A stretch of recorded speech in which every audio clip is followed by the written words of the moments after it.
cuma apa? Ini cuma mau kamu memberikan beberapa pertanyaan ke anaknya atau ke bapaknya. itu silakan. Kalau saya jawab bisa tak jawab, kata saya tak jawab. Terkait dengan apa? Terkait tentang tunadaksa.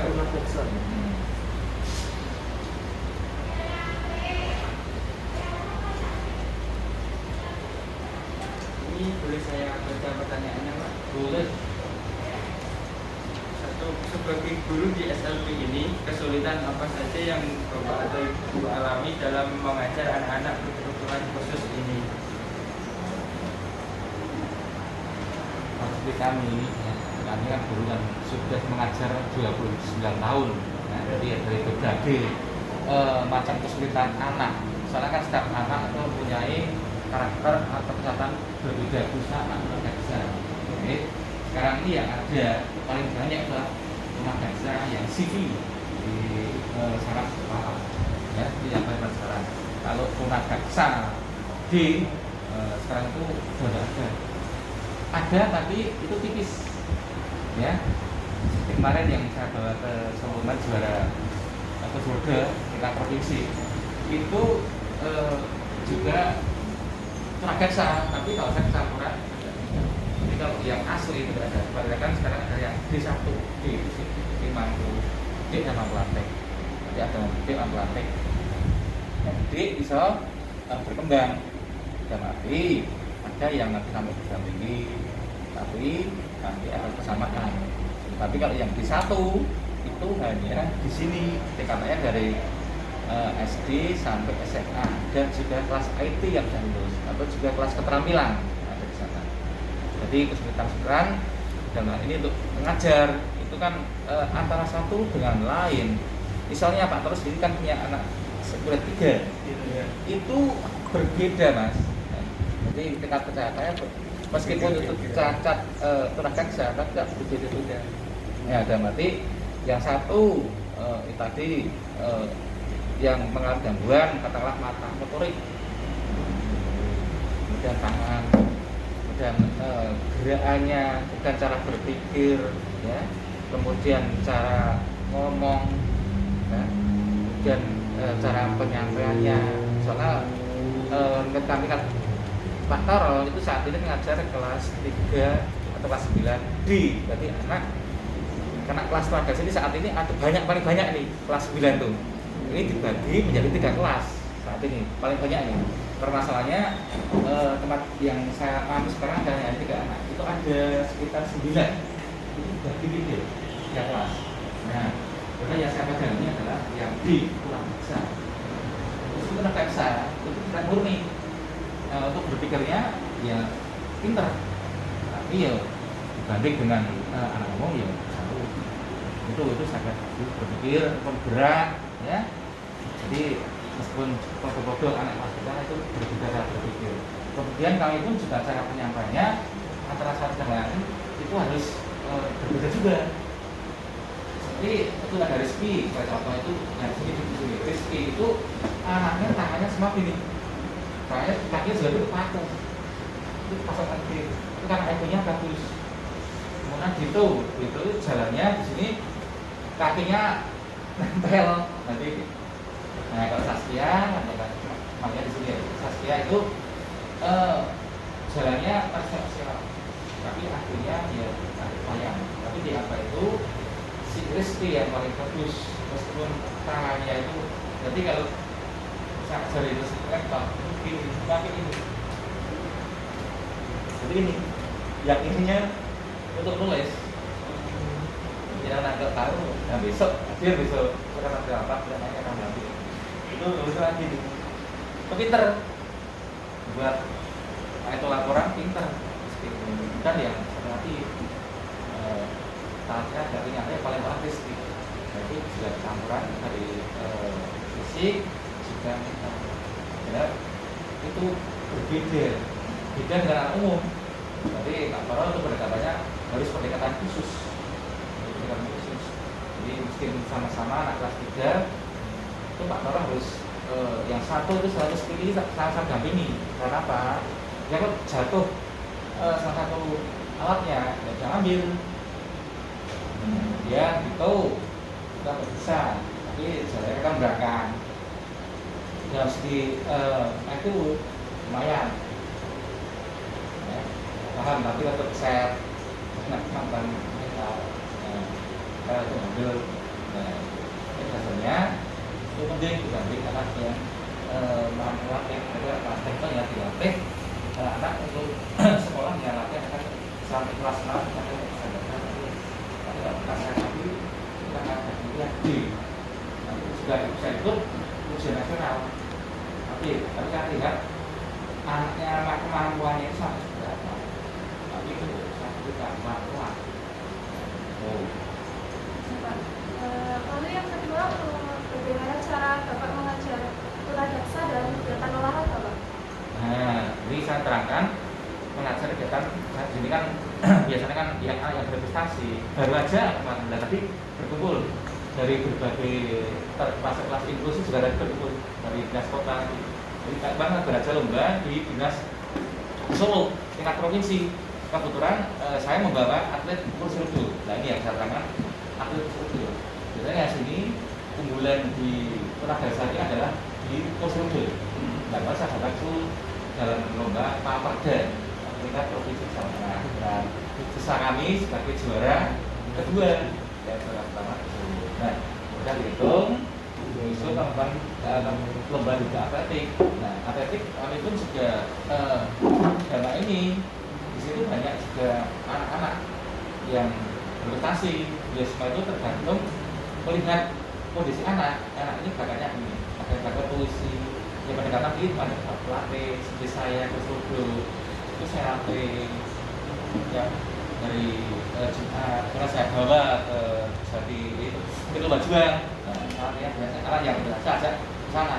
Jadi pendekatan itu sudah berarti artinya dari mengayu kursus dari mulai mengayu, bagaimana cara mengayu, bagaimana cara mengendalikan surga yang itu spot balap panjang jarak itu ya bagaimana itu tak terus pelan-pelan jadi tidak harus langsung bisa tidak. Nah, cara mutahnya cara menggoknya itu kan jengak tidak bisa. Nah itu cara untuk geser terus ada latihan jadi pendekatan secara pelan-pelan sabar nanti tidak emosi tidak bisa busuk bahasanya itu. Jadi kadang anaknya juga kalau dikeras dia kan nah, maka dulu harus bisa melakukan suatu pendekatan tersendiri. Kita ngerti karakter anak malah ngobrol. Itu nah, kami pelatih di sini ya dulu dan anaknya dulu dan anaknya yang malah ada ya sadar dulu masih dipaksa waktu dipaksa ya jangan sampai dulu karena kalau emosinya anak kan ya itu kan juga dengan dia sebagai tempat juga belum ada yang lain tapi yang sini adalah di seperti ada kursi roda kalau olahraga. Kalau yang lain dulu ada yang misalkan sepeda ya mentor sepak bola kan sampai keluarga kan tapi yang C itu udah duluan. Kemudian juga kemarin dilatih dari sini Mas Saiful guru itu dosen jalan antar itu apa tuh? Kamu sampai tuh? Oh SMA. Kemarin Mas Saiful itu kesini dari latih olahraga untuk anak. Tapi juga dari kemarin dari persatuan anak di Bali juga ada sini olahraga khusus itu tapi yang model praktis di Pak Bila itu. Nah, kami kan kembangkan. Tapi di sini kami tidak bisa kembangkan karena permasalahannya prosedurnya terbatas. Terutama olahraga keras. Jadi itu tambuhan itu. Ini yang kebanyakan ini saat ini yang saya dengar menjadi sudah. Kemudian kan seperti yang lain ada puisi, ada nyanyi itu banyak. Kata lagi yang saya investasi loh ya. Kita kan selama ini saya selama hampir 29 tahun ini ya, adalah saya hanya untuk Lalu untuk contoh alat yang digunakan pembelajaran tuladaksa apa saja? untuk pembelajaran. Iya. Untuk pembelajaran anak terdaksa, khususnya dalam apa? Dalam olahraga atau apa? dalam olahraga Pak. Nah, maka yang akan jelaskan.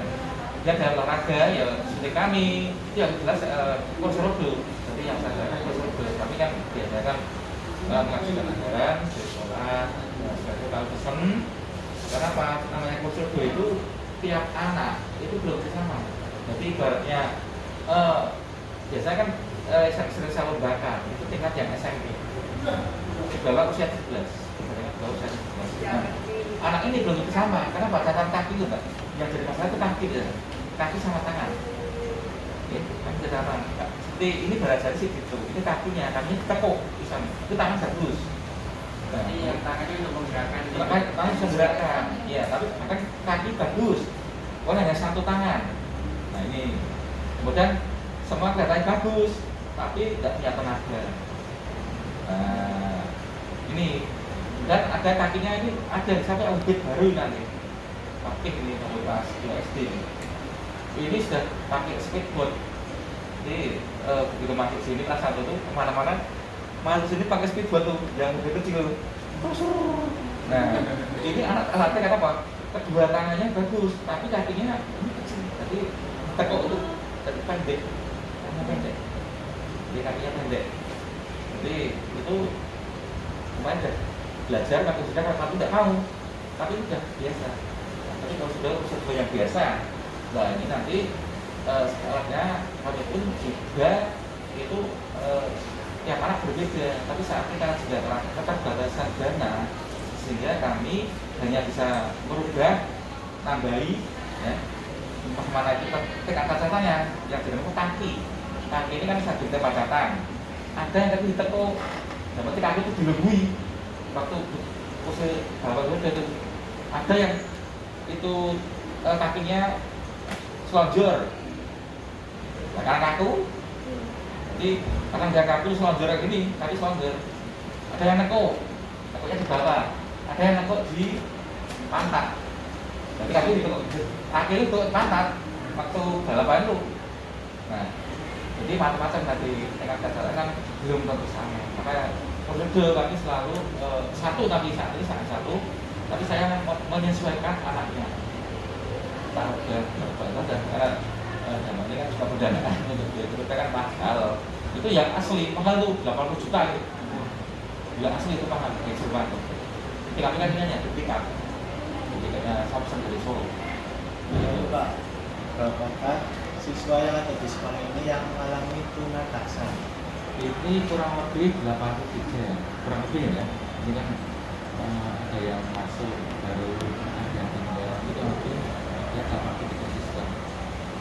Ya, itu sampai ada. Kemudian karena ini baru ada ngajar, ya ngajar itu baru dari satu. Ini kan pagi dan sore kemarin di SLBD itu masuk pagi, yang SLBD masuk sore. Kalau sore itu banyak 150 ada. Kalau pagi itu sekitar 83 siswa. Sebagai guru, Bapak bagaimana memotivasi anak untuk meraih cita-cita? Seperti biasanya saya meraih cita-citanya khususnya tidak ada olahraga, khususnya kursi roda atau juga mojo atau juga lari. Selama ini saya motivasi anak. Kenapa? Anak kalau nggak ada motivasi itu anak nggak tahu. Nanti anak itu nggak tahu. Nanti yang tahu nanti gurunya, motivasi gurunya. Kamu bisa kursi roda. Nah, coba. Ayo nanti seandainya kamu bisa, nanti kamu bisa mendapat penghargaan, juga uang, pembinaan, juga piala. Nah, nanti untuk kedepannya kamu bisa untuk sama diri, apalagi yang atlet-atlet yang sudah itu bisa sampai tingkat nasional ada.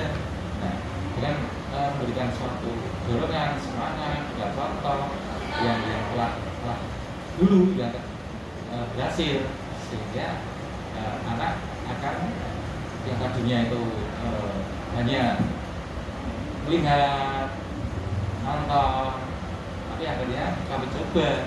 Maka dalam ini kami untuk membina biasanya kami juga berbeda mas. Jadi untuk mengajukan saya lihat dulu, setelah terbitnya ini bisa, baru saya kasih semangat motivasi agar anak ini mau. Kadang ada yang pinter tapi tidak mau, nah itu yang sulit. Nah maka dalam ini memang untuk anak mampu dan bisa, ya sudah saya kembangkan juga dengan orang tua, saya berkata, saya juga berlatihan. Pelatihan tadi kan kalau kursus itu kan butuhkan tempat. Jadi kan saya kan di depan sini mas, di depan sini di dalam atau di jalan. Kalau tidak saya bawa ke saya ke lomba di lapangan, saya ajari untuk saya latih. Itu mas. Artinya Pak, apakah murid masih minder untuk ketemu orang-orang normal seperti kita? Ya ada mas, rasa minder ini kaitannya dengan minder itu di ajang pertemuan itu lawan bertanding. Kalau dengan Mas Fahir tadi ada, ini sudah ada beda dengan yang anak yang masih kelas SD mas ya. Dengan kalau di SMP ini kan saya bagi, jadi saya keluar itu yang tingkat SMP. Jadi anak itu sudah saya kasih motivasi, semangat, dorongan. Nah, kemungkinan itu akan terjadi di saat di arena. Nah, saja kadang ada minder melihat lawannya ada itu. Mas, kami sebagai pelatih memberikan motivasi di dalam nanti kita itu bagaimana lawan kamu tidak sempat, kamu tidak takut, kamu sama-sama, jadi tidak usah takut. Itu pakai ibaratnya kamu pakai prosedur yang jelek, kamu tidak usah takut. Kita tak bagus, dan itu kamu bisa siapkan.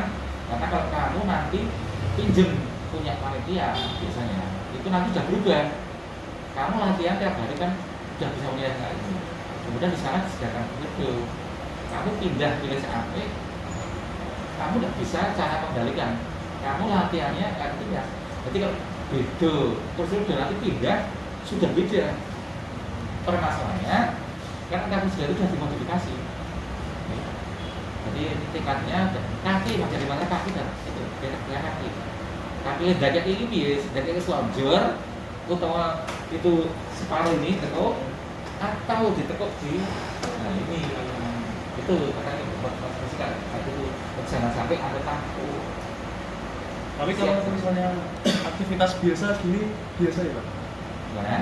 Kalau misalnya aktivitas biasa seperti ini, Biasanya kan kalau di sekolah kalau ketemu orang-orang normal seperti biasanya saat aktivitas biasa ya, Iya, apa iya. ada rasa minder atau apa? Iya biasanya anak kan melihat, lah kan masih praktek. Dan masih kalau udah gede-gede, Iya. katakan tingkat SMP nanti rame mas, ibaratnya mas sering praktek. Iya. Itu rame awalnya ya, awalnya minder, karena belum kenal, itu udah. Ini anak sini juga seperti anak normal, dalam arti perkembangan yang jiwanya itu juga. Jadi tahu anak ibaratnya masih praktek, malah itu seneng. Karena apa?